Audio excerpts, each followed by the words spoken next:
Good morning, everybody, and welcome to another exciting episode of the Upper Cervical Corner, where we really explore what it looks like to achieve the state of health that many of us are desiring in the Western Hemisphere. Today's episode is called Flopped Fins. Now, being a child of the 80s, one of the most amazing things that I ever did in my life was go to SeaWorld. And I will never, ever, ever forget what it was like to see that massive orca whale jump out of the water. At this time, this was pre-Blackfin and all the atrocities that happened with SeaWorld.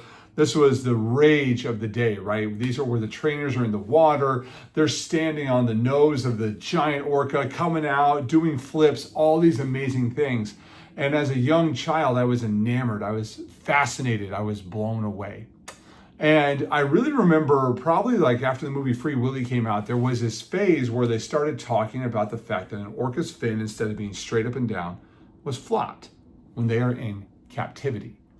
And it's fascinating to me because I never knew that an orca fin should be straight up and down. Recently, it was brought to my attention again in a very different manner in a book called The Comfort Crisis. And in it, the author is discussing the premise that orcas in the wild, when they are swimming, have probably a 5-foot tall fin because they swim hundreds of miles a day in open ocean. They are hunting predators, right? That's what they do. They are a predatory animal, hunting seals, hunting, food sources, swimming for miles and miles and miles a day. Therefore, the muscular system of that free animal is a straight up and down fin. However, once they are subjected to captivity, as in the environment of SeaWorld, they don't swim hundreds of miles a day. They become lazy, lethargic. They don't use their instincts that they had evolved for to attack on a daily basis for their food source.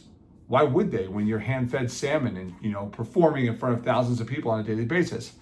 As a result, their muscular system falls apart and they get the flopped over fin. Well, this is no different than the Western society. For many of us, we are really, really subject to the captivity we have created for ourselves. The invention of technology, while it has been a great thing for expediting processes like the computer or shipping or the airplane, right? Or the automobile. Many of us sit in a car for 2 hours a day, right? Then we come to the office, we sit in our chair, we're there for 6 to 7 hours a day. We get home, we sit on our couch for 6 to 7 hours a day. None of this is designed to encourage us to be free moving, evolved beings, right? I actually suggest that we are de-evolving, which is why we are running into these problems of poor movement, chronic pain, and chronic disease. And so many of us ask these questions when you come into an upper cervical office and it's like, hey doc, can you tell me why this is happening? I've never had a really bad onset of trauma. I've never really had, a bad wreck or a fall, or I've never had this or that, or etc., right?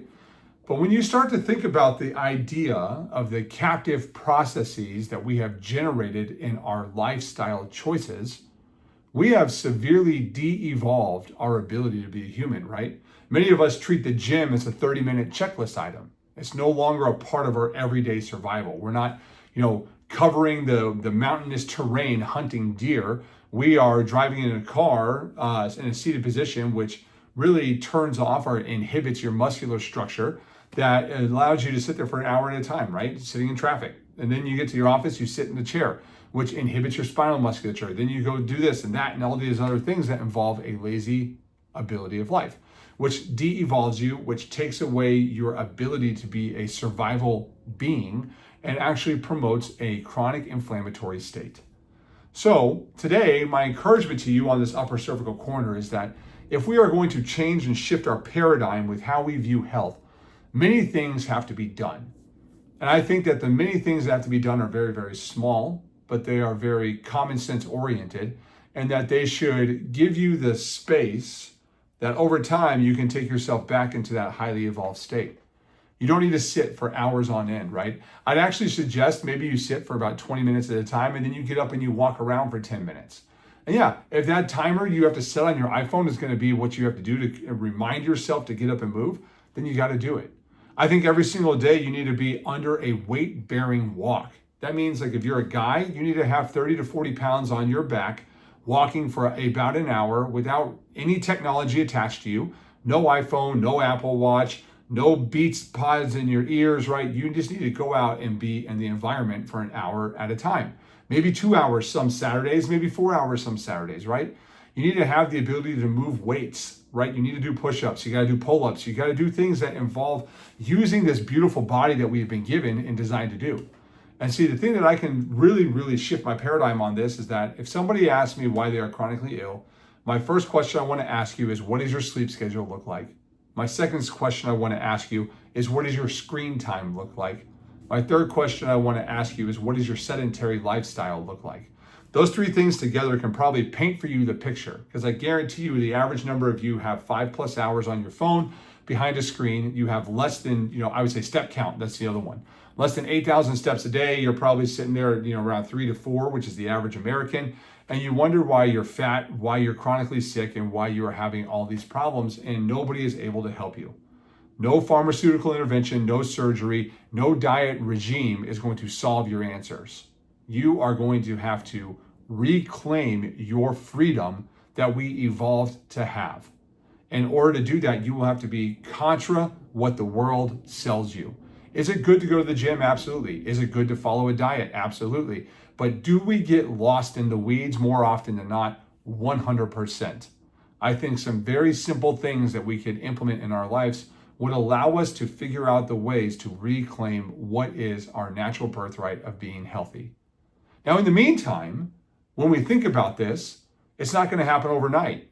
It's going to take years. It's going to take preparation. It's going to take commitment by you to actually follow through with achieving the results that you're desiring.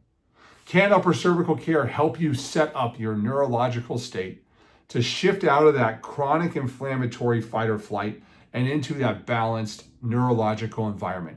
Absolutely, we can do that.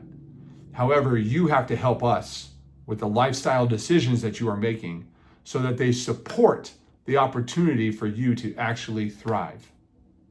My goal in this world is to help all of us recognize that we need to get rid of the bent fin. We need to restore that masterpiece of having a straight fin and to be the predators that we are designed to be by reclaiming our movement-oriented birthright. Do 10 squats every 20 minutes. Do 100 push-ups a day. Try to accumulate, 300 or 400 squats a day. Try to accumulate 200 push-ups a day. Try to get to 100 pull-ups a week.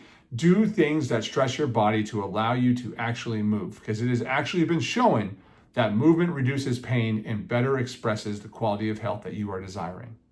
Remember, sleep, step count, sedentary lifestyle, and most importantly, your opportunity of managing stress. And that is all achieved through first establishing a healthy nervous system, second, ensuring that we are having proper movement patterns, and third, removing ourselves from the captivity we have created. That's today's Upper Cervical Corner. No more flop fins. We're all predatory animals. Get that fin up nice and tall.